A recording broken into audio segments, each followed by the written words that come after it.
my daughter's shit inside of me.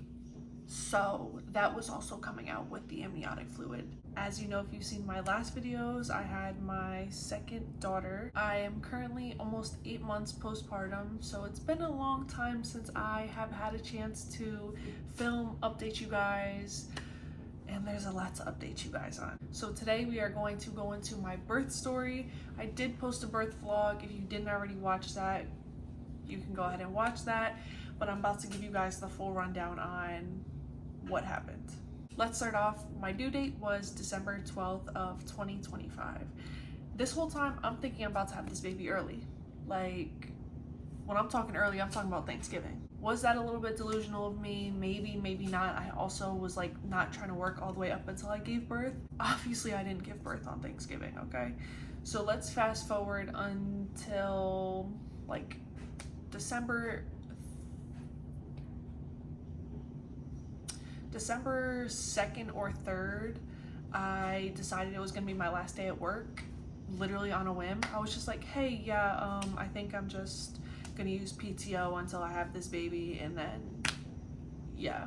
My supervisor was like, okay, cool. For that entire week, I was having a lot of pubic pain because I knew the baby was dropping, obviously, and I was getting checked for how dilated I was at my weekly appointments, and I literally was only at 1 centimeter up until 38 weeks, 39 weeks. I was still only 1 centimeter. So I'm like, okay, like this is great. This is actually fantastic. So I did have a false alarm. I thought that I was going into labor. I thought my water broke, but it didn't actually. So I was highly upset when they sent me home.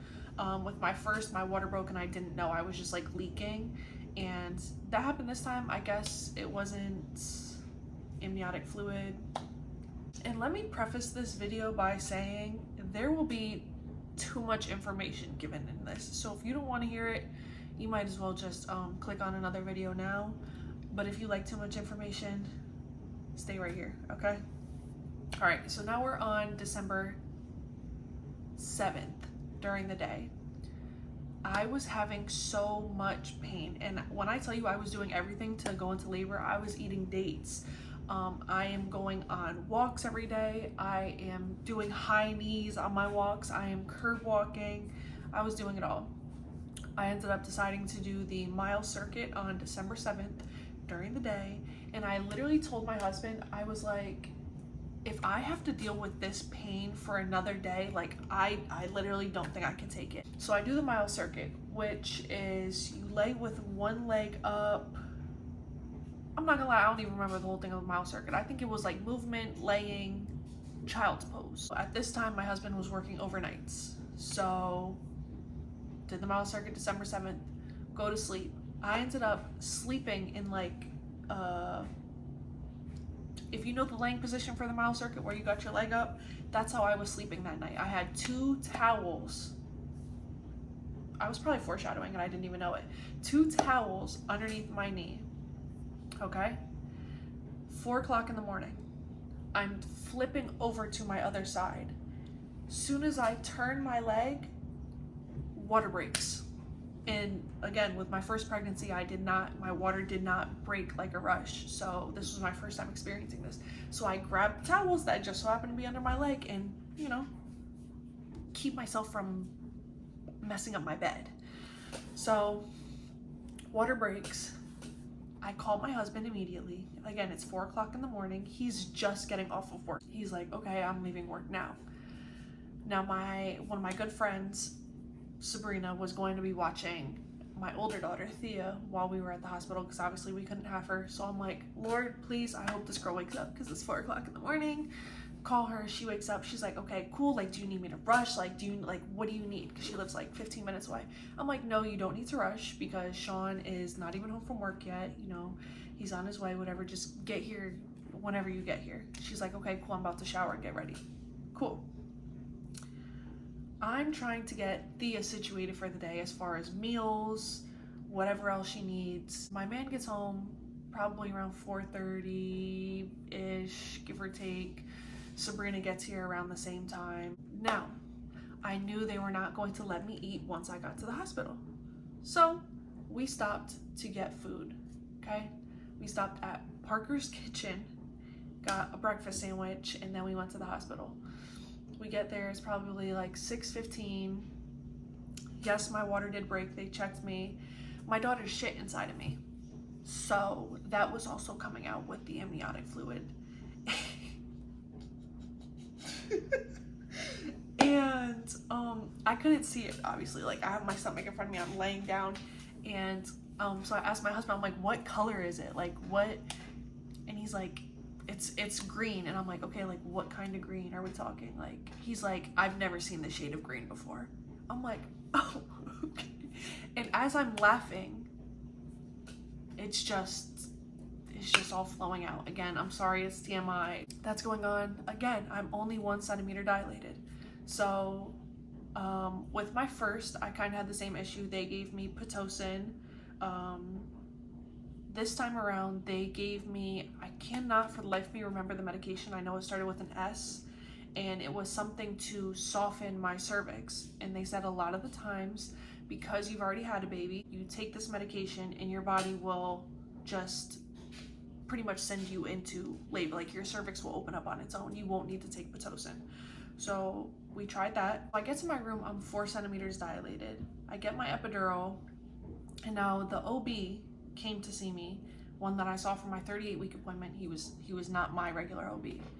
Did not like him, whatever. He came into the room, tells me that my cervix likely is dilating 1 centimeter per hour. That's the typical that they see, right? And I had just gotten checked that I was 4 centimeters, like an hour before. And I told my nurse that I wanted to see if I can get checked again for how dilated I was, because I felt like she was very low. I felt like she was about to come out of me.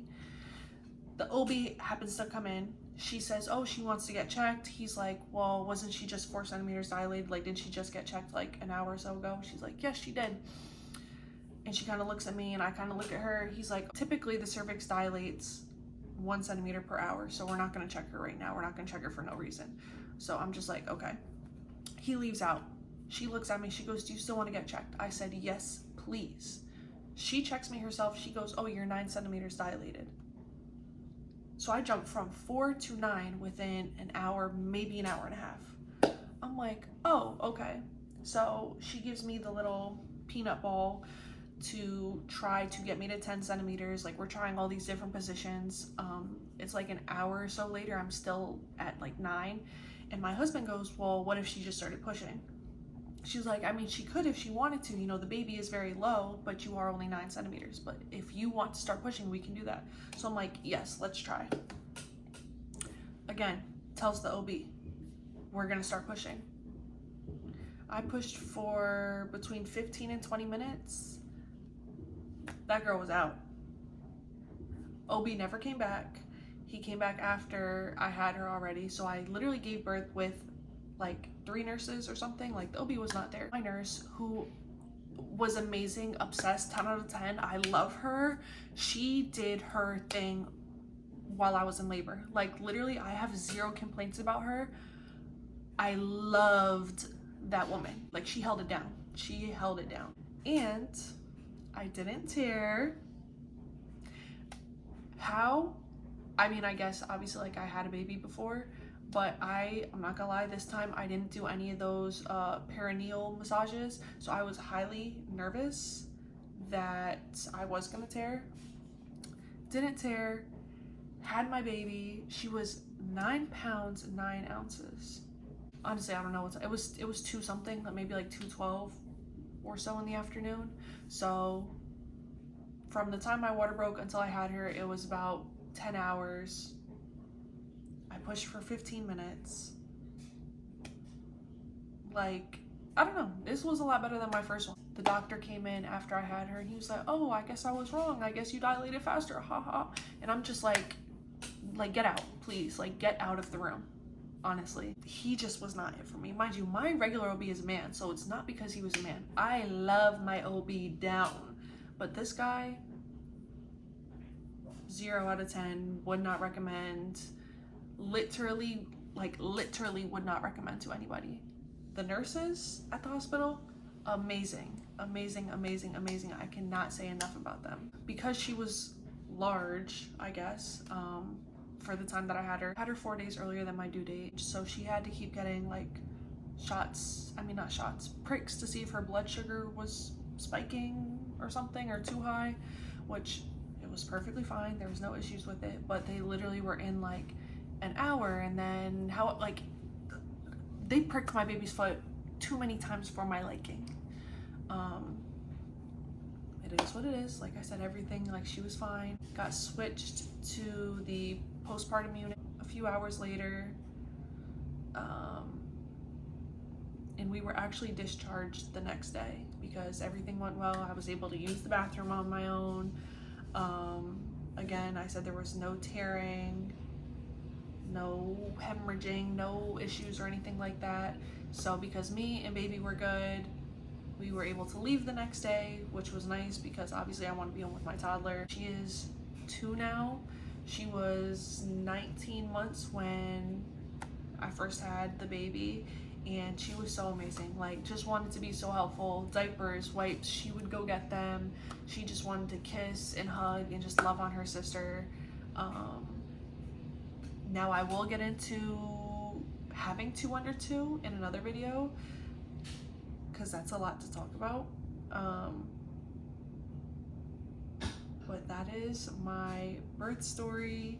I'm so happy that my time in labor was a lot shorter. I'm happy that I only had to push for 20 minutes max. With my first, I pushed for about 40 minutes or so. So again, not super long compared to other stories that I've heard, but it feels so much longer in the moment. But anyways, if you guys have any questions for me, if you have videos that you want to see,